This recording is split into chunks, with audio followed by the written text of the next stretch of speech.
Hey guys, Steve here from Restalgia, just putting a video together because I got my hands on one of these SuperPi cases. It's a really nice case for the Raspberry Pi. So what we're going to do is we're going to take this thing apart. I'm going to show you guys how to assemble it properly, and then I'm going to show you guys how it works. So let's go ahead and get this thing started. I'm just going to go ahead and open the box here, and I'm going to show you guys some of the things that came with it. Inside, first off, we got a fan. They also include a really nice magnetic screwdriver.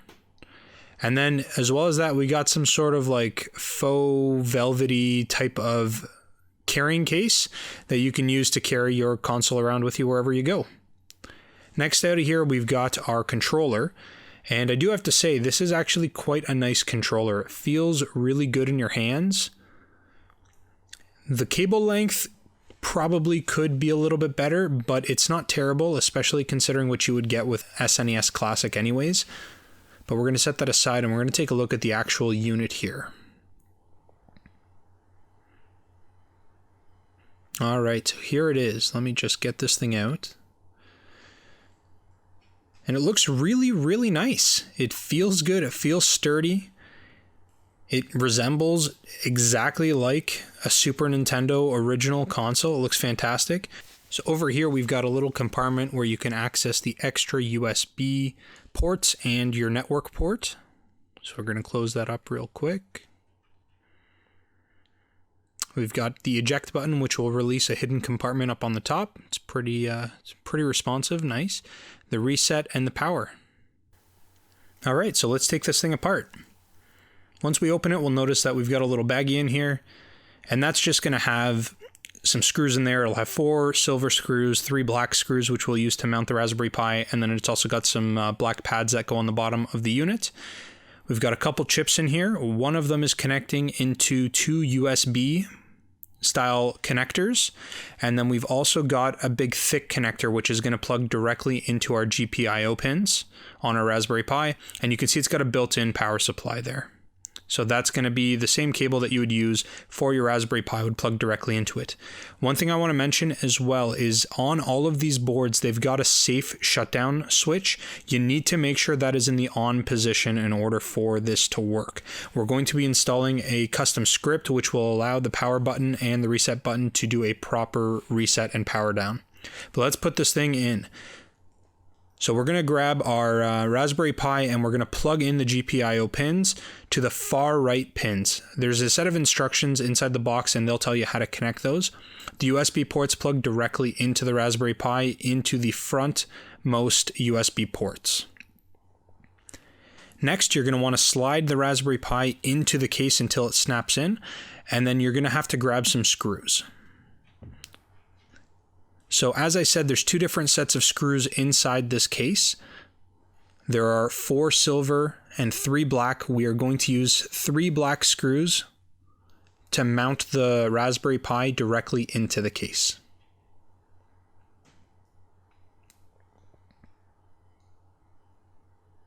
So now we're going to put in our second screw. And we're not going to want to over tighten these. We're going to want to make sure that when we screw them in that they're snug, but they're not too tight. We don't want to crack either the case or our Raspberry Pi. So make sure you're not going too crazy on how much tension you are screwing the screws in. Let's get this last screw in. You're going to have to move the GPIO cables a little bit just so you have access to that last hole. But the screws go in nicely, and the magnetic screwdriver really helps a lot. Awesome, so it's nice and snug, it's not going anywhere, it feels great. Next, we're going to install our fan. So you'll notice on the fan there's a sticker, and what you want to know is that whichever direction the sticker is on, that is the direction in which the air will blow out. So I'm going to have the sticker facing down, so that way we draw the air out of the Raspberry Pi and out of the case, out of the actual unit. As you can see, there's little clips in there that hold the fan in place. You can screw them in, but I find that the clips work really well. So next, what we need to do is we need to connect the power from the fan onto the chip that is inside of the case. there is a negative and a positive tab. It will be labeled. Make sure that you've got your red cable connected to the positive and your black cable connected to the negative.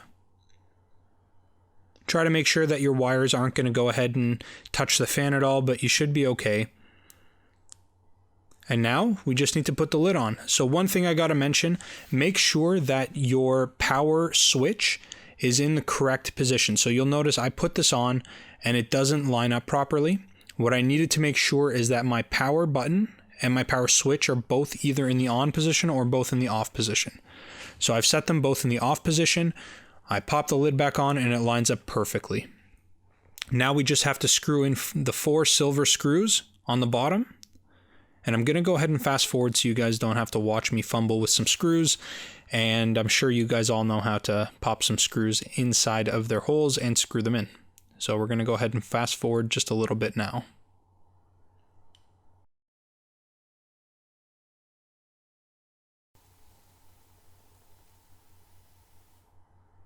There we go. Next, what we need to do is we need to attach our 4 black pads.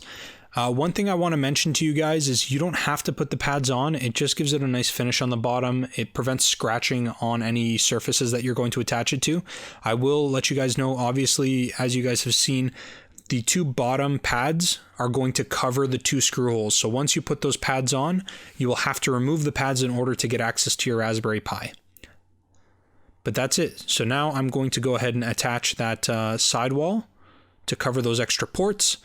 And now you can see with that on, it really does look just like a Super Nintendo case. It looks absolutely fantastic. This is by far one of the best cases for Raspberry Pis that I've seen, if you like Super Nintendo, of course. And you can see on the bottom, it's got branding. It's got their SuperPi case logo on there. It just looks really, really well. The reset buttons, the power buttons, they all feel fantastic. They've got a good click and a pop to them. This eject button will pop open a hidden compartment, and a lot of people will take their micro SD cards and they'll store them in there if they use more than 1 or 2. Not a ton of people do, but if you wanted to, you could. All right, so now what we need to do is take our micro SD card and pop it into the side of the case. There's actually a little slot that you can access the micro SD card reader of your Raspberry Pi. Really nice feature, so you can access it without having to disassemble the whole case.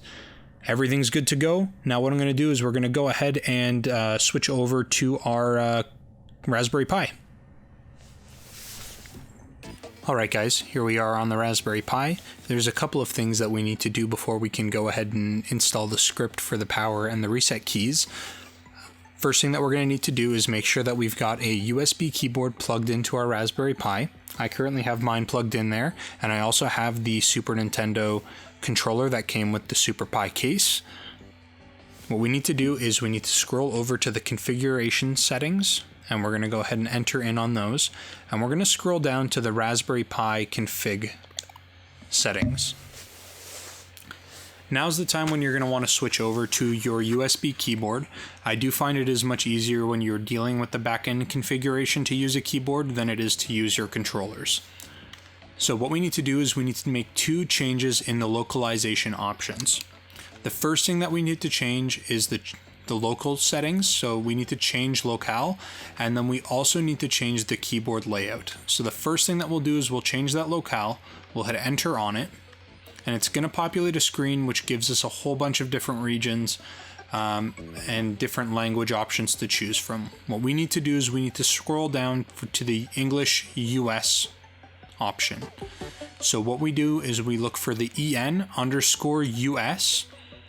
and the one that I find works really well is this, EN_US.UTF-8 space UTF-8. Once you've selected that, you're going to press enter. Now I do want to make sure that you guys understand that what I'm suggesting here is only for people who are within Canada and the United States. If you live in different parts of the world, you may not want to change the keyboard layout of the Raspberry Pi.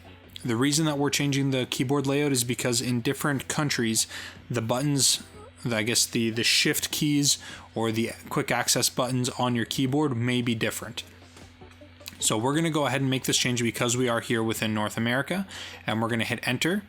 and then it's going to ask us what we want to set as the default language, en_gbf-8. We're going to hit enter again, and it's going to go ahead and save those settings.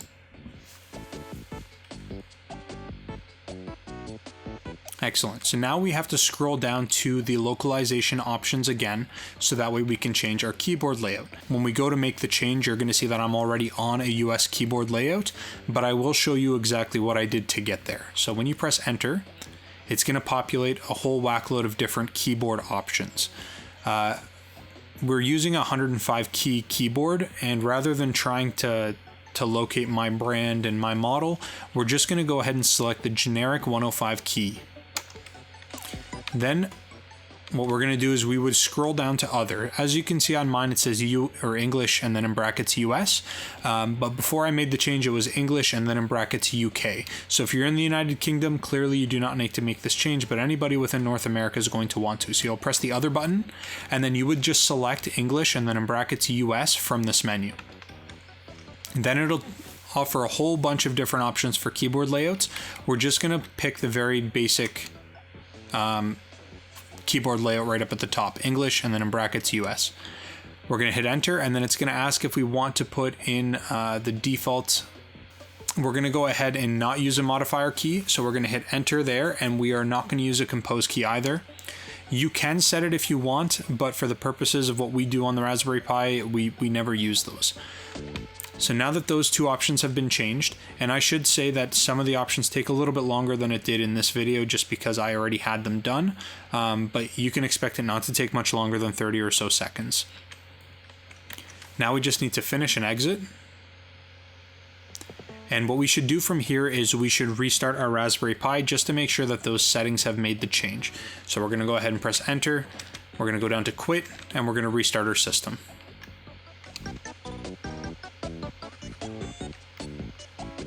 Okay, so now that we're back and we've made those changes to our keyboard layout, we should be good to go into the terminal section of our Raspberry Pi. In order to do that, we just press the F4 key. Now, I should mention that you can also do this right from your desktop computer if you're comfortable using SSH. And SSH is that software that we used PuTTY in some of my previous videos. But for the purposes of this, I find that it's quite easy just to do it right on the Raspberry Pi. So I'm going to go ahead and press F4.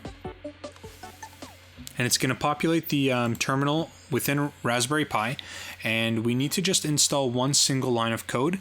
It's case sensitive, so make sure that you're putting it in exactly how I've got it displayed on the screen, and I will also copy and paste that in the description below, as well as leave a link to the GitHub page where you can view it yourself as well.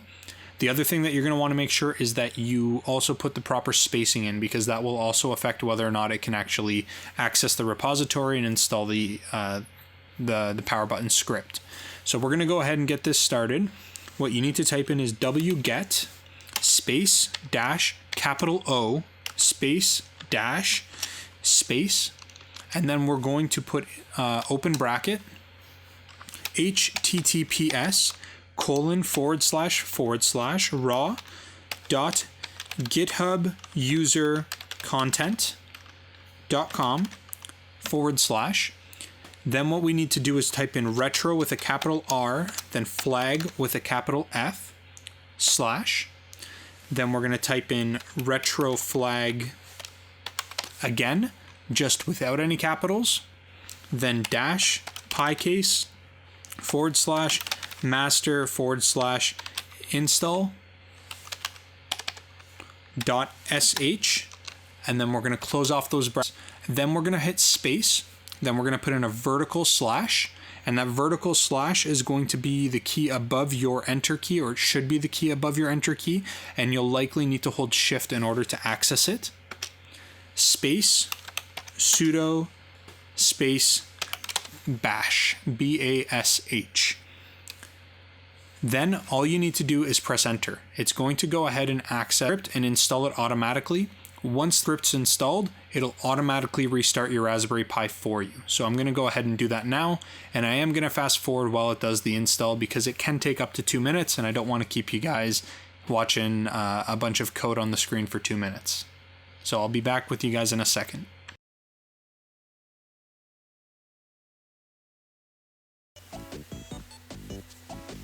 Alright, so here we are back at our main menu. That's all we needed to do. So now the reset button and the power button are fully functional, and I will show you guys that in just a second. But I do want to touch base about the USB controller that came in the box.